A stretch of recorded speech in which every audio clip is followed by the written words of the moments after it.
Hello everyone, the Nerdy Steve here, and today I will be featuring a mono black aggro deck in Standard. The list is in the description below. I'm going to talk a little bit about the plan of the deck, and then we'll play a couple of games. So, let's go.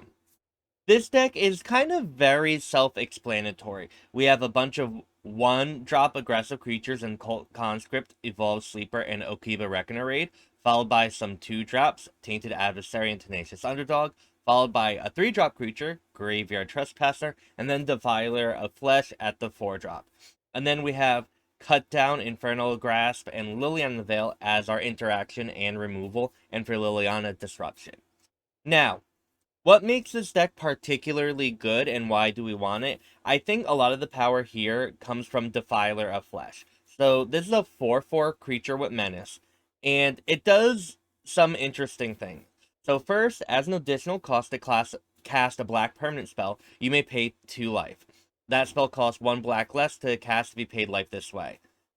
So, Defiler of Flesh allows you to, if you have it on the battlefield, you can cast an Evolved Sleeper for free. Or, I mean, you have to pay 2 life. Or, it works with the Blitz cost of Tenacious Underdog. And that's a very, very important thing. So, you have to pay 4 life, but now the Blitz is 3 mana and 4 life, right? And that's a lot easier thing to do than paying 4 mana, right? But we also have whenever you cast a black permanent spell, target creature you control gets +1/+1 and gains menace until end of turn. And I want to go back to the Blitz part with Tenacious Underdog, because now you have something, even though you're paying tons of life every turn, you have something to re-trigger very, very cheaply the Defiler of Flesh over and over again. So you can start attacking with, you know, this 3/2 creature that's giving your other creatures +1/+1 in menace and making things very, very difficult for your opponent to block. And that's where a lot of the power of this deck comes from, into putting a lot of pressure on your opponent early on, and then kind of using Defiler of Flesh to finish out the game. Now, with all that being said, let's go see if that actually happens. Also, if you haven't already, you should totally like, comment, and subscribe. That's a great way to help support me and this channel. If you have any deck suggestions, please let me know. I am always looking for more things to play. And I have a Twitch if you want to watch me play live Magic. And I have a Metafy if you're interested in coaching. Those links are down below. Now, thank you for watching, and let's play some games. So we will keep here. We have the Okiba Reckoner raid, which we will do on turn 1, followed by an underdog into underdog. Now, again, our opponent is going to be under a lot of pressure, so any of the slower mid-range decks we're going to really, really want to see here, because this is going to be a lot to have to deal with. Mainly because we also have the cut down for basically anything our opponent will cast, we can stop. Alright. So this is really good. We're attacking here. We'll see what happens with this Tenacious Underdog. One of the problem things that we are a little bit scared of is if our opponent does a Meat Hook Massacre.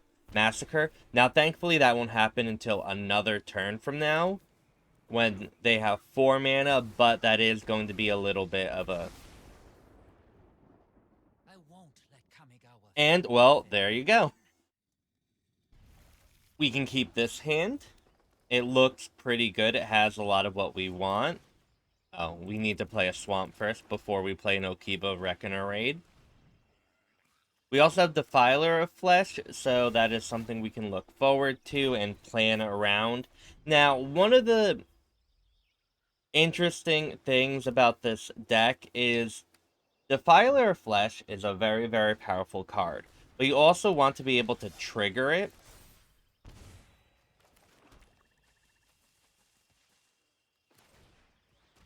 And so that might mean saving something like an Okiba Reckoner raid later on. And so you're going to have to like change the order of how you cast spells potentially. Or at least something to be very, very aware of. Now I'm cut downing the beast color now. we could have Okiba Reckoner Raid, but I think I want to kill the Beast Caller while we can, because it's very likely that we can't kill whatever else our opponent's going to do, right?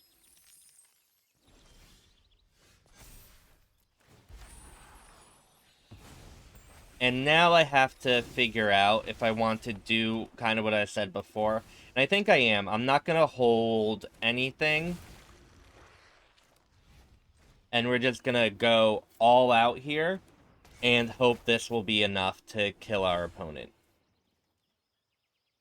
Now, every non-land card in our deck, besides, I think, Infernal Grasp and Cut Down, is a black permanent spell for Defiler of Flesh. So we're very, very likely to draw something that can give things +1/+1 and menace. Our opponent had a removal spell here, but again, as long as they don't have another creature, we are good.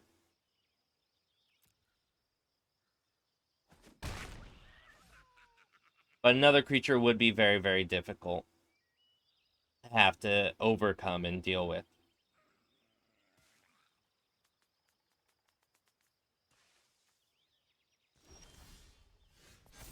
Really did not want to draw that land. But because these have menace, we can attack with it.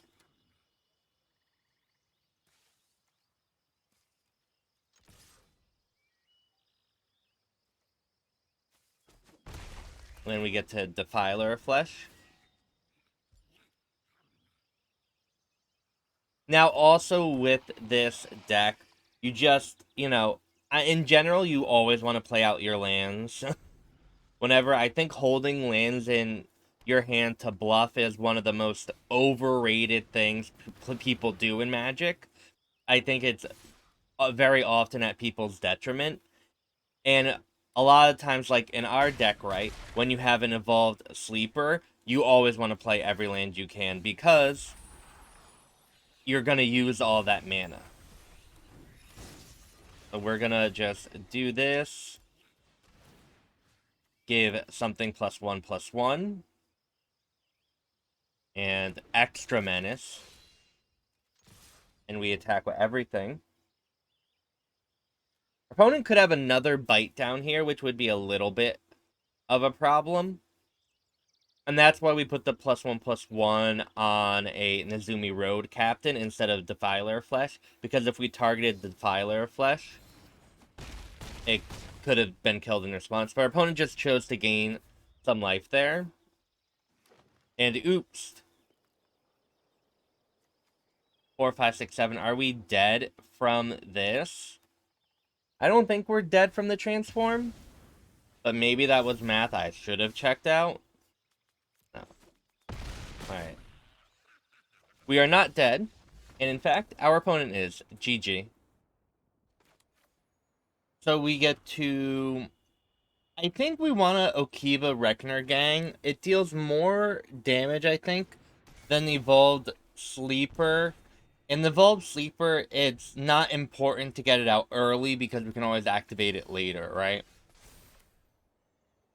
And honestly, it might just be better to save the Evolved Sleeper for a later turn where we can immediately pump it up. It makes it less vulnerable. Now, this is really, really good for us. Kind of like an ideal start. And this is kind of also a very, very amazing curve for our deck, right? Because we get to... yeah. GG. The following turn, we would have been able to Defiler of Flesh, then cast the Evolved Sleeper to give the Underdog Menace 2, and so we would have been able to attack for 6 damage as well that turn. So it would have been really, really good. Okay, we'll keep here. We have plays on turn 1, 2, and 3, which is something you really, really want to do in your aggro decks. You'll notice that I don't know if I've had to do it yet this video, but in aggro, more aggro-oriented decks, mulliganing is much more important because you really do need stuff to do on the first couple of turns. If you in the more mid-range control decks, if you have couple lands and then a wedding announcement, or like just anything to do on turn 3, you can kind of like keep any hand that way. But in aggro deck, if you don't have stuff to do on turn 1 and 2, you're just giving away a lot of value in your points because your deck is supposed to be aggressive, right? And if you don't really use the first couple of turns, which your deck is designed to do, you're just giving up so many. You're making your entire deck and all your other cards worse, right? So that is something to be very mindful of, and why you should potentially be mulliganing more with, you know, your aggro decks to get the hand that you need, rather than more mid-range decks. Maybe, who knows? Oh, our opponent... Oh, that's great. Our opponent didn't play anything. We get that back. We deal a lot of damage. So I'm gonna Cult Conscript here and not play the Tainted Adversary. And I'm doing this because if our opponent meat hooks... Alright. There we go. GG. Alright, we'll keep... Also, as you've noticed, a lot of these games are going very quickly. And part of it is that I think we're getting very fortunate in our matchups, right? But sometimes that's just what happens when you're an aggressive deck in these more mid-range environments, right? The mid-range decks are very popular right now. There's a lot of, you know, decks that take a while to get going and doing stuff. And if you can just be the right deck at the right moment and really take advantage of these decks that aren't doing anything until turn 3 and 4, you're just gonna win a lot of these games very easily. Like, a lot of these decks that we've beaten right now, if we were mono red, it would still be a very similar situation going on. So our opponent's probably gonna pick the Liliana of the Veil, I'd assume. Yep. And we will attack. Our cut down isn't going to be doing anything, so I'm going to evolve a Sleeper and Tenacious Underdog and see what our opponent does. A Meat Hook Massacre for 2 would be really bad and would make me cry. But what are the odds our opponent will do that? 0, right? Ooh, Voice of the Blessed? Okay. Thankfully, we will get to kill that.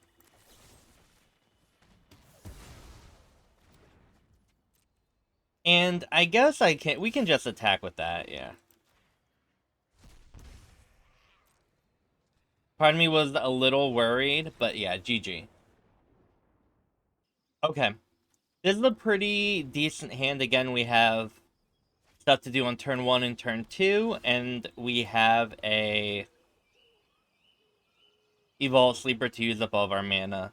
Now, this is actually a very interesting... I think I like Cult Conscript here to get it out. If we get one attack with the Cult Conscript in, then it's very similar to the Okiba gang. So, like, now we've already gotten 2 damage with which Okiba gang would have done. However, maybe the Menace would start going in here if our opponent only plays, you know, 1 creature and we can't attack with the Conscript. So that's a very tricky situation to navigate and see. And I don't know what the correct play was, which is why I also really enjoy this deck a lot right now, because I feel like there is... Like, that is such a very minute decision, the Cult Conscript and the Okiba Gang Reckoner. And I don't know if it will change the game, but they definitely are different enough cards and would have done different things that, you know, it's not irrelevant. Also, our opponent's stuck on 2 mana. So, it looks like we're gonna be...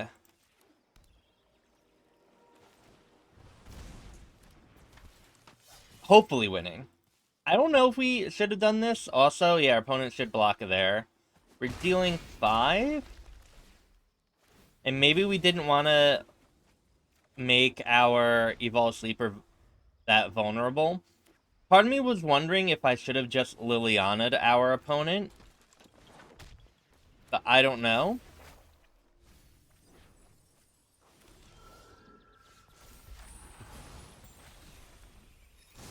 So what I am going to do is, now I'm going to Liliana.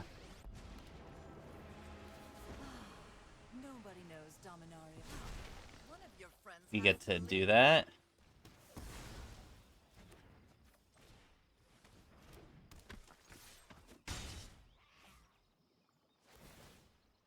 And so now the commies are returning back to our opponent's hand.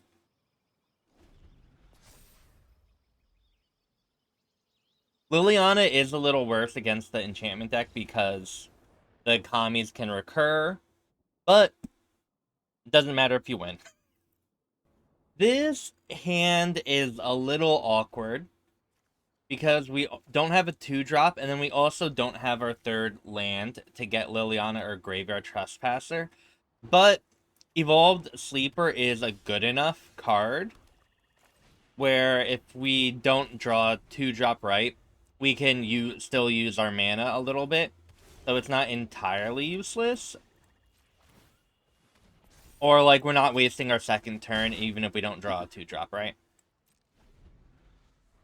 But we drew that land, and that's going to be really, really good for us because now our Liliana can do some stuff. I think we want to Graveyard Trespasser here, and then we can attack.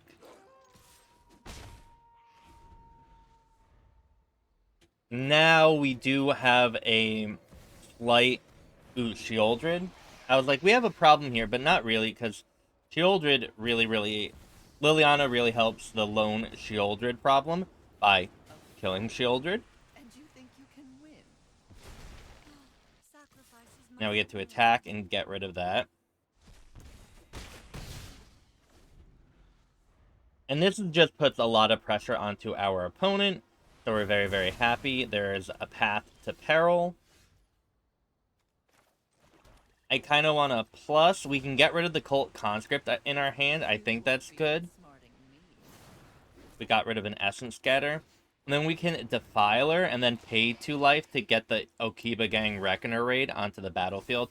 We're obviously not doing anything with the trigger, with the +1/+1 trigger, but... Oh, wow, this invoke literally destroys everything. But the good thing is our opponent doesn't draw any cards. And so we're doing this same thing. And the Defiler of Flesh's mana reduction has been very, very powerful here. It's allowed us to, you know, get a lot of cards out of our hand and just do a lot of cool stuff. We're going to Liliana here. We'll put it on the Cult Conscript. Okay, interesting. Maybe I should have figured to do that. Return target non-land permanent. Ooh. I don't know if we want to... We don't want to discard there. So we'll say go.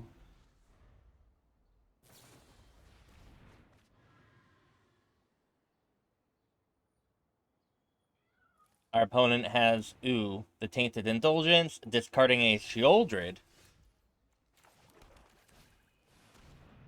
Is this a counterspell? Oh, a Hero's Downfall? Okay. Well, here goes nothing.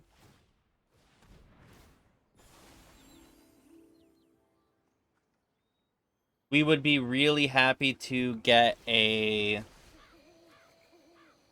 Evolved Sleeper helps, actually. We will do that.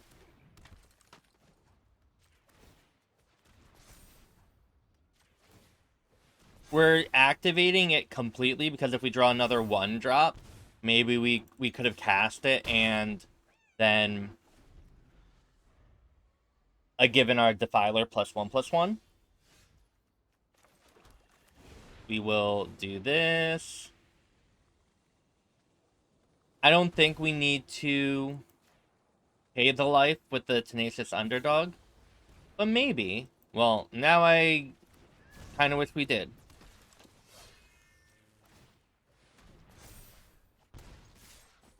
But our opponent is at 2. We have a lot of cards in our hand, and I think we're in a decent spot.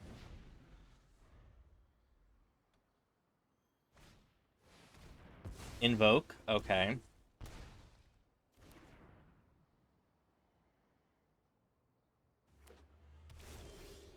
What I'm going to do is Liliana first, so we can plus discard the card, and then we can cast our Underdog without any worries, and GG. Well, everyone, thank you for watching me play some Mono Black Aggro in Standard. I was very, very impressed with how this deck played. It worked together in a way that felt just way too efficient and effective. And maybe it's because I've been playing a lot of mid-range decks and things that take forever to get going and to do stuff. And it felt really, really nice to have something that, you know, was not necessarily like easier to play, because there's obviously a lot of very, very big decisions to make, even on turn 1, as we've seen in which 1-drop you want to play. But, you know, just knowing, okay, I'm playing creature and I'm doing stuff right away, it just feels very natural and very good, and honestly a little cathartic after all these other games, Magic decks I've been playing. So that was really, really refreshing. I would actually really recommend it. I think there's a lot of power, and you can definitely prey on a lot of the very, very dirtily decks going on. You know, in an environment where people aren't doing anything that impacts the board until turn 3 a lot of the turns, being able to just get that, like, free 6 damage in is very, very important and really powerful. And I think this deck is great. I would highly recommend it. So, yeah. But also, if you liked what you saw, you totally like, comment, subscribe. You could watch me play live at twitch.tv/thenerdysteve. I also do coaching at Medify. Those links are down below. And yeah, I hope you had a wonderful, or have a wonderful morning, afternoon, or evening, wherever you are. And thank you so much for watching. Bye.